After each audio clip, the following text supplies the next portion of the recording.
Hello students. तो आज जो हम चैप्टर पढ़ेंगे वो है इन्वर्स ट्रिग्नोमेट्रिक फंक्शंस। ये हमारे एनसीईआरटी क्लास 12th का सेकंड चैप्टर है और हम यहाँ पे एनसीईआरटी सिलेबस को कवर करेंगे। तो यहाँ पे हम बोर्ड्स के पॉइंट ऑफ व्यू से इस चैप्टर को पढ़ेंगे और यकीन मानिए अगर आपने ये चैप्टर बहुत अच्छे से देखा, इस वीडियो को बहुत अच्छे से देखा, तो इन्वर्स ट्रिग्नोमेट्री के क्वेश्चन आप 100% एक्यूरेसी के साथ बोर्ड में ज़रूर सॉल्व कर पाएंगे। ठीक है, तो आइए इस इन्वर्स ट्रिग्नोमेट्रिक फंक्शंस को देखते हैं। तो यहाँ पे अगर आप देखोगे तो आपको दो वर्ड्स दिख रहे हैं और वो है, पहला वर्ड है आपका इन्वर्स फंक्शन और दूसरा वर्ड है ट्रिग्नोमेट्रिक फंक्शन। सो क्लियरली ये ट्रिग्नोमेट्रिक फंक्शन और इन्वर्स फंक्शन का कॉम्बिनेशन सॉर्ट ऑफ हो गया है ना। तो ट्रिग्नोमेट्रिक फंक्शन हम ऑलरेडी पढ़ चुके हैं, इन्वर्स ऑफ अ फंक्शन भी हमने फंक्शन चैप्टर में पढ़ा है, यानी क्लास 11th में पढ़ा है।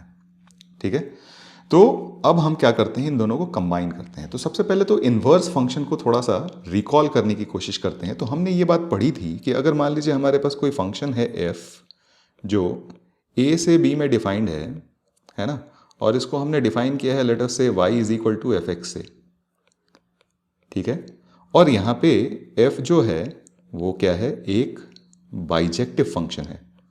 जब हमने बोला बाइजेक्टिव फंक्शन यानी आपका ये फंक्शन 1 1 है एंड ऑन टू है। तो कोई भी बाइजेक्टिव फंक्शन अगर हमारे पास है तो हम उस फंक्शन का क्या निकाल सकते हैं, इन्वर्स निकाल सकते हैं। यानी इस फंक्शन के करस्पॉन्डिंग एक यूनिक फंक्शन हमारे पास मिलता है जिसको अगर हम g से डिनोट करें तो ये function g b to a हो जाता है and this is defined by gy is equal to x। ठीक है, now this g is called inverse of f। ठीक है, तो ये हमारे तो इन्वर्स का डेफिनेशन हो गया।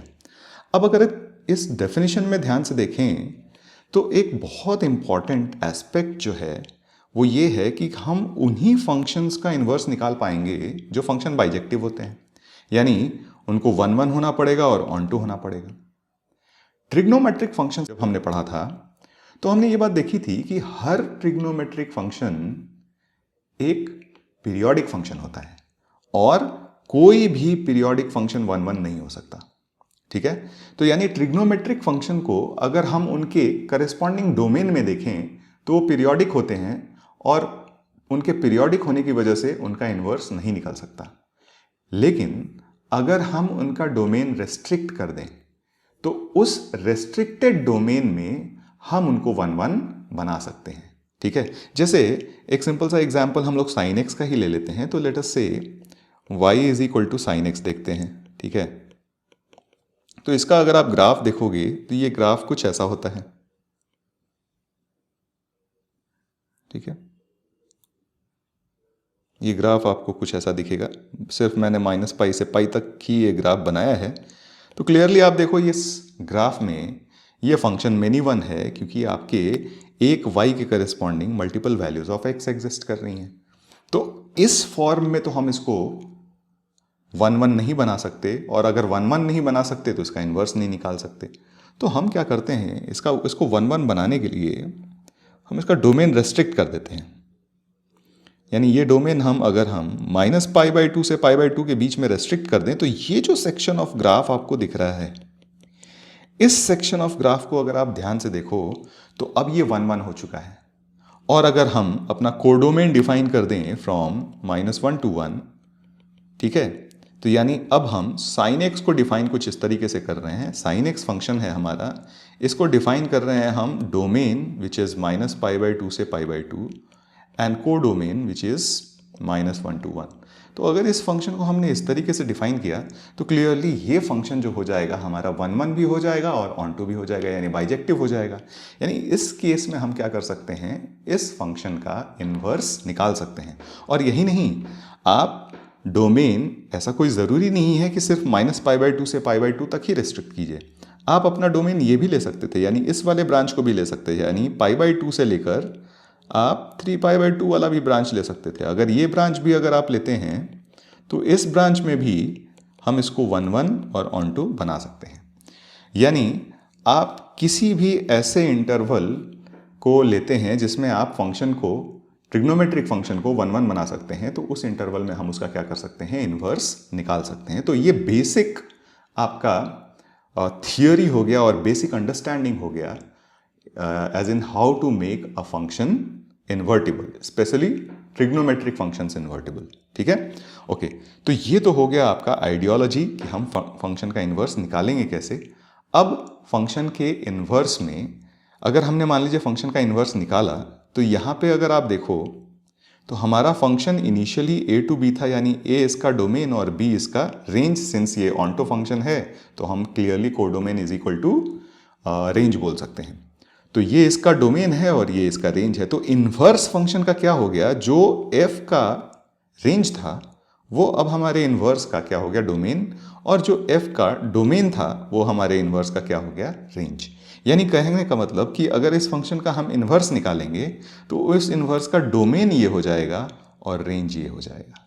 ठीक है, तो ये बेसिक फंडा हो गया इन्वर्स ट्रिग्नोमेट्रिक फंक्शंस का।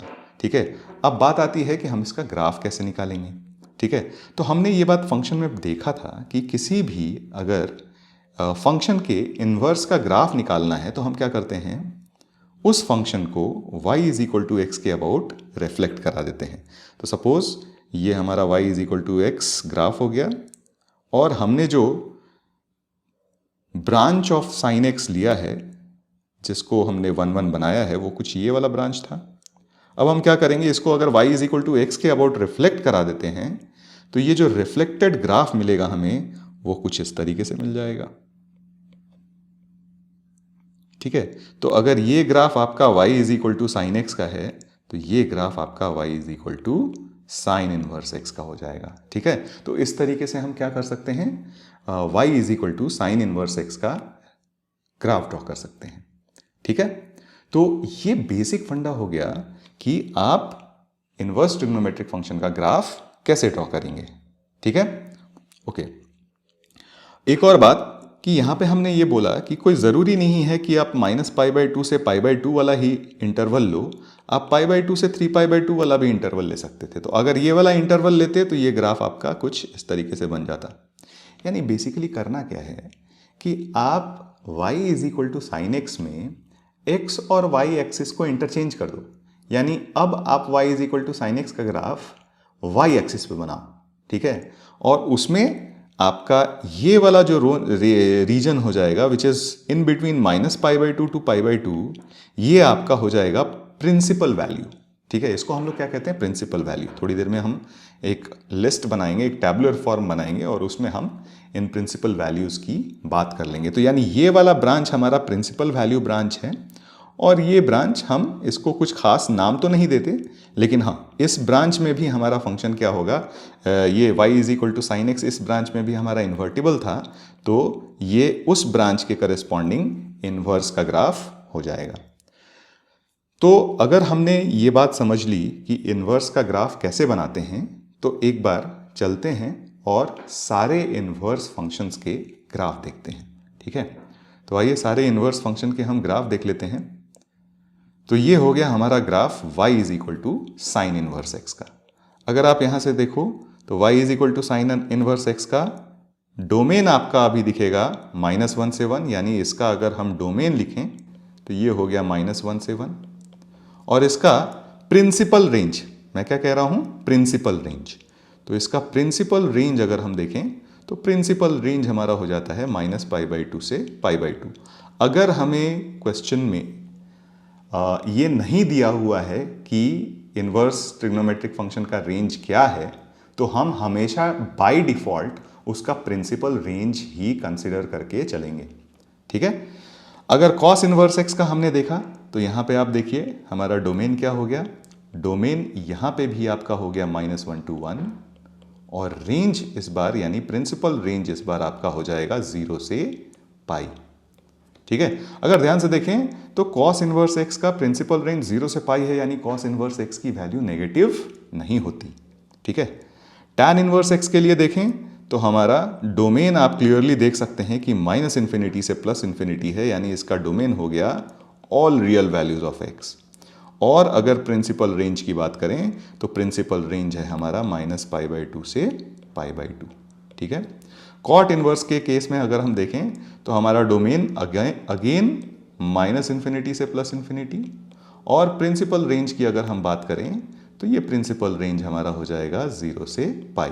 यहाँ पे भी अगर आप देखो तो कॉट इनवर्स x का प्रिंसिपल रेंज 0 से पाई है, यानी कॉट इनवर्स x की भी जो वैल्यू है वो कभी नेगेटिव नहीं होगी। ठीक है। सेक इनवर्स x की बात करें तो सेक इनवर्स x का अगर आप डोमेन देखो तो डोमेन आपको क्लियरली दिखेगा फ्रॉम माइनस इन्फिनिटी से -1 यूनियन 1 to इन्फिनिटी, और प्रिंसिपल रेंज की अगर हम बात करें तो प्रिंसिपल रेंज आपको दिखेगा फ्रॉम 0 to पाई, लेकिन इसमें π/2 इंक्लूड नहीं होगा, यानी एक्सक्लूडिंग π/2। कॉसेक इनवर्स x की बात करें तो डोमेन सेक इनवर्स x की तरह ही minus infinity to -1 union 1 to infinity हो जाएगा, और प्रिंसिपल रेंज हमारा हो जाएगा -π/2 to π/2, लेकिन इस बार हमें कौन सी वैल्यू निकालनी पड़ेगी? 0। ठीक है। तो ये हम ग्राफ्स अगर बहुत अच्छी तरीके से याद रखें तो हमें क्वेश्चन करने में काफ़ी आसानी होगी। तो हमें ये सारे इन्वर्स ट्रिग्नोमेट्रिक फंक्शंस के ग्राफ याद रखने चाहिए। एक और ख़ास बात कि जब हम यहाँ पे इन्वर्स ट्रिग्नोमेट्रिक फंक्शन की बात कर ही रहे हैं तो हमने देखा y = sin x, या हम यूजुअली हम लोग क्या लिखते हैं? sin theta. तो चलिए थीटा लिख देते हैं। अब इसके करस्पॉन्डिंग थीटा = क्या हो जाएगा? sin inverse y। यानी ये जो इन्वर्स ट्रिग्नोमेट्रिक वैल्यू या इन्वर्स ट्रिग्नोमेट्रिक फंक्शन आता है, ये किसको या किस वैल्यू को रिप्रेजेंट करता है? ये एक एंगल की वैल्यू को रिप्रेजेंट करता है। तो ये हम हमेशा याद रखेंगे कि ये जो इन्वर्स ट्रिग्नोमेट्रिक फंक्शंस होते हैं ये हमेशा एक एंगल आउटपुट देते हैं। ठीक है। दूसरा एक और रिप्रेजेंटेशन अक्सर आपको किताबों में दिखेगा कि आप या तो किताबों में आपको यूजुअली साइन इनवर्स x इस तरीके से लिखा हुआ मिलेगा, या फिर आर्क साइन x इस तरीके से लिखा हुआ मिलेगा। यानी किसी भी ट्रिग्नोमेट्रिक फंक्शन के सामने अगर आर्क लग जाता है तो वो बेसिकली उसके इन्वर्स को रिप्रेजेंट करता है। ठीक है। तो ये सारी बातें अगर हमें क्लियर हैं तो एक फटाफट हम टेबल बना लेते हैं, और इस टेबल में हम हर इन्वर्स ट्रिग्नोमेट्रिक फंक्शन का डोमेन और उसका प्रिंसिपल रेंज लिस्ट कर लेते हैं। तो यहाँ पे हम अपना फंक्शन लिख लेते हैं, यहाँ पे हम उसके करस्पॉन्डिंग डोमेन, और यहाँ पे हम उसका प्रिंसिपल रेंज लिख लेते हैं। ठीक है। ये हमें याद रहना चाहिए। आप बहुत अच्छी तरीके से इसको याद कर लेना। तो आपका अगर inverse trigonometric function sine inverse x है तो आपका डोमेन हो गया -1 से 1, और रेंज हो जाएगा, प्रिंसिपल रेंज हो जाएगा आपका -π/2 से π/2। सिमिलरली अगर आपका cos इनवर्स x है तो डोमेन हो गया -1 से 1, और प्रिंसिपल रेंज हो जाएगा 0 से पाई। अगर आपके पास inverse trigonometric function tan inverse x है तो डोमेन हो गया आपका -∞ टू इन्फिनिटी, और प्रिंसिपल रेंज हो जाएगा -π/2 से π/2। अगर आपके पास cot इनवर्स x है तो डोमेन हो गया -∞ से इन्फिनिटी, और प्रिंसिपल रेंज हो जाएगा 0 से पाई। सेक इनवर्स x है तो आपके पास डोमेन हो गया -∞ से -1 यूनियन 1 से इन्फिनिटी, और प्रिंसिपल रेंज हो जाएगा आपका 0 से पाई एक्सक्लूडिंग π/2। सिमिलरली अगर आपके पास cos इनवर्स x है तो डोमेन हो गया -∞ से -1 यूनियन 1 से इन्फिनिटी, और प्रिंसिपल रेंज हो जाएगा आपका -π/2 से π/2 एक्सक्लूडिंग 0। ठीक है। तो ये टेबल आपको बहुत अच्छी तरीके से याद रहना चाहिए। अब आइए, इतनी सारी चीज़ें अगर हमें पता हो गई तो थोड़े ऑब्जर्वेशंस देख लेते हैं। ऑब्जर्वेशंस ये है कि आपका cos inverse x, cot inverse x और सेक इन्वर्स एक्स ये कभी भी नेगेटिव नहीं होते। ठीक है, ओके। तो आइए अब इस पे बेस्ड कुछ एग्जाम्पल्स कर लेते हैं। ठीक है, तो अगर आपसे क्वेश्चन पूछा जाए कि फाइंड प्रिंसिपल वैल्यूज ऑफ, पहला सवाल है लेट अस से साइन इनवर्स 1/√2, दूसरा सवाल है कॉस इनवर्स √3/2, तीसरा सवाल है साइन इनवर्स -1/2, चौथा सवाल है कॉस इनवर्स -1/2। इनकी वैल्यूज़ क्या होंगी? तो देखिए, इन्वर्स ट्रिग्नोमेट्रिक क्वेश्चन करने के लिए सबसे आसान तरीका आपको क्या करना है कि सिंस हमें पता है कि ये कोई ना कोई एंगल ही आउटपुट देगा हमारा। ठीक है, तो जैसे मान लीजिए हमें साइन इनवर्स 1/√2 को निकालना है और आपको डायरेक्टली ये वैल्यू नहीं समझ में आ रही है, तो आप क्या करिए, इसको थीटा मान लीजिए। ठीक है, इन्वर्स ट्रिग्नोमेट्री के क्वेश्चन करने का सबसे अच्छा तरीका ये है कि जहाँ जहाँ इन्वर्स दिखे आप उसको कुछ एंगल अज्यूम कर लीजिए, θ1, θ2, θ3, alpha, beta, gamma, whichever suits you. ठीक है, तो मैंने यहाँ पे थीटा अज्यूम कर लिया, तो यहाँ से अगर मुझे दिखा तो ये आप देखोगे तो साइन थीटा की वैल्यू 1/√2 आ जाएगी। अब साइन थीटा की वैल्यू 1/√2 है, हमें ये पता है कि ये साइन इनवर्स है, तो इसका रेंज जो होगा वो -π/2 से π/2 होगा। तो -π/2 से π/2 में ऐसी कौन सी वैल्यू ऑफ थीटा होती है जिसके लिए साइन थीटा की वैल्यू 1/√2 होती है? तो आपको क्लियरली ये बात पता होनी चाहिए कि थीटा की वैल्यू क्या हो जानी चाहिए यहाँ पे π/4। ठीक है, सेकेंड क्वेश्चन अगर हम देखते हैं, सिमिलरली आपके पास कॉस इनवर्स √3/2 दिया हुआ है। चलिए मैं इसको एक एंगल अल्फा मान लेता हूँ। तो यहाँ से आप देखोगे तो कॉस अल्फा की वैल्यू आपकी आ गई √3/2। अब अल्फा यानी कॉस इनवर्स का रेंज हमेशा 0 से पाई होता है, तो 0 से पाई में ऐसा कौन सा एंगल होता है जिसके करस्पॉन्डिंग कॉस अल्फा की वैल्यू √3/2 हो जाए? तो हमें ये बात बहुत अच्छी तरीके से पता है कि यहाँ अल्फा की वैल्यू π/6 हो जाएगी। ठीक है, थर्ड देखते हैं, हमारे पास है साइन इनवर्स -1/2। इसको भी मैं एक एंगल बीटा बोल देता हूँ। तो यहाँ से अगर आप देखो तो साइन बीटा की वैल्यू हो गई -½ बीटा का जो रेंज था यानी साइन इनवर्स का जो रेंज होता है वो -π/2 से π/2 होता है। तो -π/2 से π/2 में ऐसा कौन सा एंगल होता है जिसके करस्पॉन्डिंग साइन बीटा की वैल्यू -½ हो जाए? तो आपको ये बात बहुत अच्छी तरीके से पता है कि ये बीटा की वैल्यू हो जाएगी -π/6। ठीक है, फोर्थ वन देखते हैं। फोर्थ वन में हमें निकालना है कॉस इनवर्स -½ की वैल्यू। ठीक है, तो चलिए मैं इस एंगल को गामा बोल देता हूँ। तो यहाँ से अगर हम देखें तो कॉस गामा की वैल्यू आ गई -½ अब देखिए यहाँ पे अक्सर गलती होती है स्टूडेंट्स से। कॉस इनवर्स मैंने बहुत अच्छी तरीके से आपको याद दिलाया था कि कॉस इनवर्स की वैल्यू कभी भी नेगेटिव नहीं होती। कई बार हम यहाँ पे आंसर में नेगेटिव वैल्यू निकाल के और आंसर लिख देते हैं जो गलत हो जाता है। ठीक है, कॉस इनवर्स की वैल्यू कभी भी नेगेटिव नहीं होती, इसका रेंज हमेशा 0 से पाई होता है। तो अब हमें एक ऐसा एंगल चाहिए जिसके लिए कॉस गामा की वैल्यू -½ हो जाए। कॉस गामा -½ हुआ और हमें पता है कि कॉस गामा की वैल्यू 0 से पाई के बीच में हो सकती है, तो क्लियरली फर्स्ट क्वाड्रेंट यानी 0 से π/2 तो हो नहीं सकता। तो आपकी ये वैल्यू जब भी होगी वो π/2 से पाई के बीच में लाई करेगी। तो π/2 से पाई के बीच में ऐसा कौन सा एंगल होता है जिसके लिए कॉस गामा की वैल्यू -1/2 आ जाए?